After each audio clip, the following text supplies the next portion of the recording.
ಎಲ್ರಿಗೂ ನಮಸ್ಕಾರ. ಅದಿತಿ ಅಜಯ್ ರೆಸಿಪೀಸ್ಗೆ ಸುಸ್ವಾಗತ. ಇವತ್ತಿನ ರೆಸಿಪಿಯಲ್ಲಿ ಉಳಿದಿರೋ ಆಲೂಗಡ್ಡೆ ಪಲ್ಯದಲ್ಲಿ ಬ್ರೆಡ್ ಸ್ಟಫಿಂಗ್ ಹೇಗೆ ಮಾಡೋದು ಅಂತ ತೋರಿಸ್ತಾ ಇದ್ದೀನಿ. ತುಂಬ ಈಸಿ. ಆಲೂಗಡ್ಡೆ ಪಲ್ಯ ಉಳ್ಕೊಂಡಿದೆ ಸ್ವಲ್ಪ. ನಾನಿಲ್ಲಿ 4 ಬ್ರೆಡ್ ತೊಗೊಂಡಿದ್ದೀನಿ. ಇದ್ರ ಸೈಡ್ಸ್ ಎಲ್ಲ ಕಟ್ ಮಾಡ್ಕೊತಾ ಇದ್ದೀನಿ.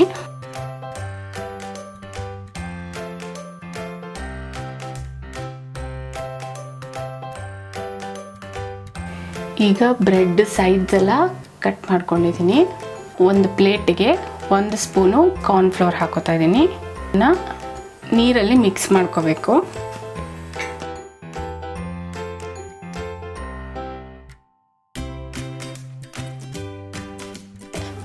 ಒಂದು ಸ್ಪೂನ್ ಕಾರ್ನ್ಫ್ಲೋರ್ಗೆ ನೀರು ಹಾಕ್ಕೊಂಡು ಈ ರೀತಿ ಮಿಕ್ಸ್ ಮಾಡಿ ಸೈಡಲ್ಲಿ ಎತ್ತಿಟ್ಕೊತಾ ಇದ್ದೀನಿ. ಈಗ ಒಂದು ಬಾಣಲೆಗೆ 3 ಸ್ಪೂನಷ್ಟು ಎಣ್ಣೆ ಹಾಕೋತಾ ಇದ್ದೀನಿ.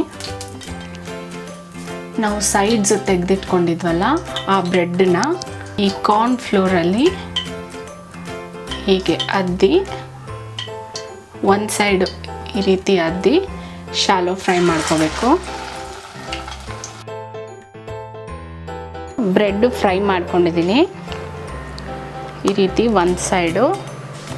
ಸೊ ಇದಕ್ಕೆ ಉಳಿದಿರೋ ಪಲ್ಯನ ಹಾಕೋತಾ ಇದ್ದೀನಿ.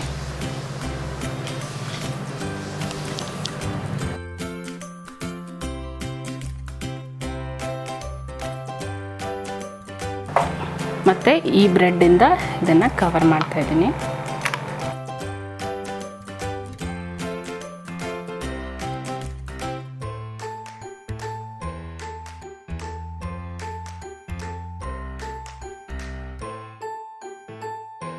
ಆಲೂ ಬ್ರೆಡ್ ಸ್ಟಫಿಂಗ್ ರೆಡಿಯಾಗಿದೆ.